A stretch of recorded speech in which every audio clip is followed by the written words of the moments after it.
Hello and welcome to the Edu Leaders Show on the Edu Bulletin, where we bring you the latest insights and trends from the world of education.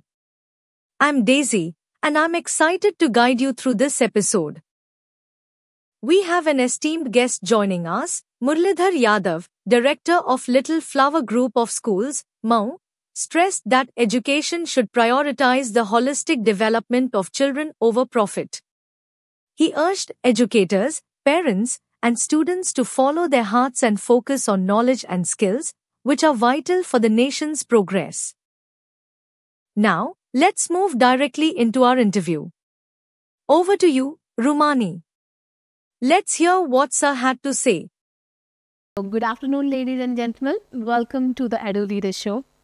Today we have with us a very special guest. He is Mr. Murlidhar, Director, Little Flower Group of Schools and Hostel.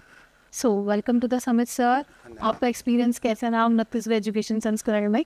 मुझे लगता है कि मेरा experience जैसा भी हो, but ये होना चाहिए हमेशा, और इसके होने से हम सबसे पहले तो अपने सभी दोस्तों से, साथियों से मिलते हैं।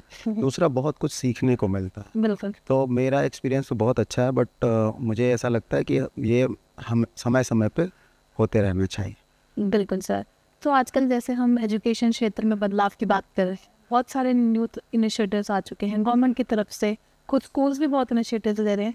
तो आपके विचार में पहले के एजुकेशन सिस्टम में और आज के एजुकेशन के सिस्टम में क्या भौतिक फ़र्क है, एंड क्या हम इम्प्रूवमेंट की ओर हैं या फिर हम धरातल पे जा रहे हैं? मुझे ऐसा लगता है कि एजुकेशन को व्यापार नहीं बनाना चाहिए जी। और ज़्यादातर बहुत सारे बड़े व्यापारियों के भी निशाने पर स्कूल हैं अभी। और जो ट्रेडिशनल एजुकेशन की आप बात करें या पीछे की एजुकेशन की, तो जिसने भी पहले स्कूल अंतरात्मा और भाव से खुलते थे। किसी ने अपने पिता के नाम पे खोला, किसी ने अपने माँ के नाम पे खोला, और वो कहीं ना कहीं एजुकेशन से उनका जुड़ाव रहा है, फैमिली में रहा है, या खुद वो एजुकेशन से जुड़े रहे हैं। तो उन लोगों ने आकर इस सिस्टम में अपना योगदान दिया। लेकिन अगर मैं अभी की बात करूं तो अभी सबके उसमें एक बात है कि सबसे अच्छा जगह है कमाई का।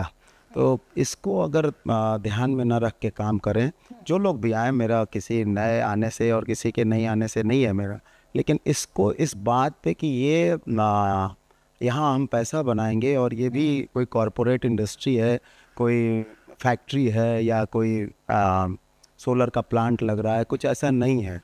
बच्चे आपके प्रोडक्ट नहीं। बिल्कुल। तो देश के बच्चे, आपने एपीजे अब्दुल कलाम साहब का कोट पढ़ा होगा जी, कि अगर किसी देश का विकास देखना है तो आप वहाँ के देश के क्लासरूम्स में जाइए। अब वो क्लासरूम ऐसा कुछ नहीं है कि नहीं एयर कंडीशन होना चाहिए या उस क्लासरूम में बहुत सारा अच्छा टीचर होना चाहिए और अच्छे बच्चे होने चाहिए। अब यहाँ पे एक और प्रश्न आएगा कि अच्छे बच्चे कहाँ से आएंगे? तो अच्छे बच्चे हमारे परिवार से आएंगे। बिल्कुल। तो मुझे ऐसा लगता है कि हमको अपने देश के विकास के बारे में सोचना चाहिए, और अगर देश का विकास सोच रहे हैं तो अपने बच्चों के विकास के बारे में सोचना होगा। जहाँ तक मेरे स्कूल की बात है, हम लोग एक मोटो पे काम करते हैं कि बच्चे देश की आँख हैं, विद्या इन आँखों की रोशनी, हम इन्हें अंधा नहीं होने देंगे। और मुझे लगता है कि विद्या से बड़ा दान कोई नहीं है। तो जितने लोगों ने अपने परिवार का सब कुछ सेक्रीफाइस करके इन चीज़ों को किया है, उन लोगों के सेक्रीफाइस को भी ध्यान रखना चाहिए, और उसको बाईपास करके या उनको अतिक्रमण करके उनको पीछे नहीं ढकेलना चाहिए, उनको भी साथ लेके चलने की योजना होनी चाहिए। बिल्कुल सर, बहुत सही कहा आपने। तो मेरा दूसरा क्वेश्चन आपसे ये रहेगा कि जैसे हम आजकल देख रहे हैं भेड़ चाल हो गई है एक तरह से, या पेरेंट्स का भी प्रेशर मान लीजिए, बच्चों का भी थोड़ा होगा कि आईआईटी में ही जाएंगे, अब उसके लिए कोचिंग भी लेंगे, स्कूल भी मिस करेंगे, जो आजकल ट्रेंड हो गया। तो इस पर गवर्नमेंट ने भी काफ़ी सख्त कदम उठाए हैं, और अब 16 साल से छोटे बच्चों को कोचिंग सेंटर ना जाने की एक हिदायत और डायरेक्शन जारी किए गए हैं। तो आपका इस बारे में क्या विचार है, और हम इस सिचुएशन को कैसे बेटर हैंडल कर सकते हैं? मैं पहले तो सबसे पहले आपके मंच के माध्यम से धन्यवाद देना चाहूँगा देश के यशस्वी प्रधानमंत्री जी को और हमारे शिक्षा मंत्री जी को, कि जिन्होंने ये आगे बढ़ के ये कदम उठाया और इसके बारे में सोचना शुरू किया। क्योंकि इससे पहले तो हम अगर मैं शायद हो सकता है कि यहाँ से बोलने के बाद जाऊँ तो मेरे पर पत्थर भी चले, लेकिन सच्चाई ये है कि लोगों ने बच्चों को, जो उनके पेरेंट्स को खास करके, जो सब जवाब दिखाया है कि आप आइए, क्लास 6 से बच्चे को कोचिंग सेंटर में मांगते हैं, इससे बड़ा जुर्म नहीं हो सकता। बिल्कुल। धरती का अगर कोई जुर्म आप कर रहे हैं तो इससे बड़ा जुर्म नहीं है। क्लास में बच्चा केवल पढ़ता नहीं है, स्कूल में बच्चा केवल पढ़ता नहीं है, स्कूल में बच्चे का ऑलराउंड डेवलपमेंट होता है। CBSE जिससे हम जुड़े हैं, जिससे हमारे स्कूल एफिलिएटेड हैं, ज़्यादातर यहाँ CBSE स्कूल मैनेजर और प्रिंसिपल आए हैं। CBSE बच्चे के ऑलराउंड डेवलपमेंट के बारे में बात करता है। वो केवल, क्या आपको ऐसा लगता है कि केवल देश में डॉक्टर हो जाएंगे तो देश का विकास होगा, या केवल इंजीनियर्स हो जाएंगे बहुत सारे? टीचर नहीं रहेंगे तो कैसे देश बनेगा? फिर डॉक्टर कहाँ से पैदा होंगे, फिर इंजीनियर कहाँ से आएंगे? टीचर बनना कोई नहीं चाहता। अगर आपसे कोई पूछा होगा तो आप ही नहीं बनना चाह रही हो। तो हमें तो टीचर के बारे में सोचना कि टीचर कैसे बनेगा। मैं जिन लोगों के विचार में, बातों में ये विचार आया दिमाग में कि इस पे रोक लगानी है, निश्चित तौर पर प्रधानमंत्री जी को, सबको यहाँ से धन्यवाद ज्ञापन करना चाहिए कि बहुत बड़ा सोच है। और मैं उन लोगों से भी ये निवेदन करता हूँ कि आप मत इस बात का प्रचार कीजिए, मत फैलाइए। हर बच्चा अलग क्वालिटी के लिए बना हुआ, हर बच्चा अलग चीज़ करने के लिए बना है। आप उसको सिर्फ कुछ दिखाते हैं कि ऐसा है, ये IIT में चले जाओगे, तो देश में जितनी भी IITs हैं उनका आप निकाल के देखिए ड्रॉप आउट्स का, लगभग 20 से 30% बच्चे IIT में जाने के बाद, IIT करने के बाद इंजीनियर नहीं बनते। बहुत सारे बच्चे मेडिकल प्रोफेशन में जाने के बाद और उसको छोड़ देते हैं। क्यों? क्योंकि वही जो माँ बाप ने सोचा था कि मेरा बेटा पैदा हुआ, गोद में लिया और बोले डॉक्टर बनेगा है, तो ये इस भावना से निकलना चाहिए। बच्चे को, आपको क्लास 12 तक, मैं सारे पेरेंट्स से आपके मंच के माध्यम से ज़रूर कहना चाहूँगा कि बच्चे को 12वीं तक NCERT को पढ़ने दीजिए। वो खुद तय करेगा कि उसको क्या बनना है, और कोचिंग सेंटर में भी जाएगा, कोचिंग वालों को भी कोई प्रॉब्लम नहीं होगी। लेकिन अब इस तरीके से प्रेजेंट करना, बड़े बड़े विज्ञापन देना और इस तरह का काम करके लोगों को भ्रमित नहीं करना चाहिए। और ये निश्चित तौर पे हमारे देश के लिए बहुत घातक है।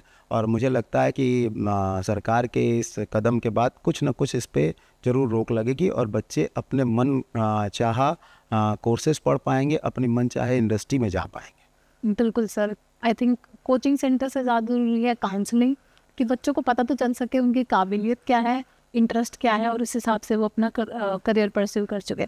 सो जस्ट लास्ट क्वेश्चन, कुछ संदेश रहेगा आपका एजुकेटर्स और स्टूडेंट्स के लिए कि कैसे सारी चैलेंजेस को पार करते हुए इस 21st सेंचुरी के ये जो भागदौड़ है उसको एक सफलतापूर्वक? मैं तो टीचर से, प्रिंसिपल से और बच्चों से दिल की सुनो और बाकी किसी की मत सुनो। और अगर दिल की सुनोगे और जो आपके पास नॉलेज है, टीचर्स भी अगर दिल से पढ़ाएं। पहले आप देखिए प्राइमरी स्कूल हुआ करते थे, मेरे फादर एक प्राइमरी स्कूल के टीचर थे, तो मैंने उसको बहुत करीब से देखा है। तो वहाँ टीचर को बहुत कम सैलरी मिलती थी। आज टीचर कहता है मुझे सैलरी नहीं मिल रही है, ये नहीं मिल, वहाँ कौन सी सैलरी मिलती थी, लेकिन वो दिल से पढ़ाते थे। तो क्या उस टाइम IAS नहीं निकलते थे, डॉक्टर नहीं निकलते थे? अगर उस टाइम नहीं निकलते थे तो ये जो देश के बड़े बड़े डॉक्टर जिनकी एज 60+ 70+ है, अगर मैं एक नाम लूँ, क्योंकि यहाँ मेदांता बहुत अच्छा काम कर रहा है, तो डॉक्टर नरेश त्रेहान क्या किसी बड़े पब्लिक स्कूल से तो नहीं पढ़े थे। तो दिल से टीचर ने पढ़ाया था, बच्चे ने दिल से पढ़ा और उसको लगा कि मुझे ये करना है। तो मैं दोनों के लिए यही संदेश देना चाहता हूँ कि जो अपने काम को दिल से कीजिए, उसको किसी पैसे या किसी इससे जोड़कर मत कीजिए। बिल्कुल sir, thank you so much इतने अच्छे विचार साझा करने के लिए। एंड आई एम श्योर कि स्टूडेंट्स, टीचर्स, पेरेंट्स सबको बहुत कुछ सीखने को मिला होगा। Thank you so much. Thank you for joining us for this enlightening discussion. We hope you found it as insightful and inspiring as we did. Save the number 721707010 and send "Hi" on WhatsApp to receive daily educational news updates and inspiring interviews from the Edu Bulletin.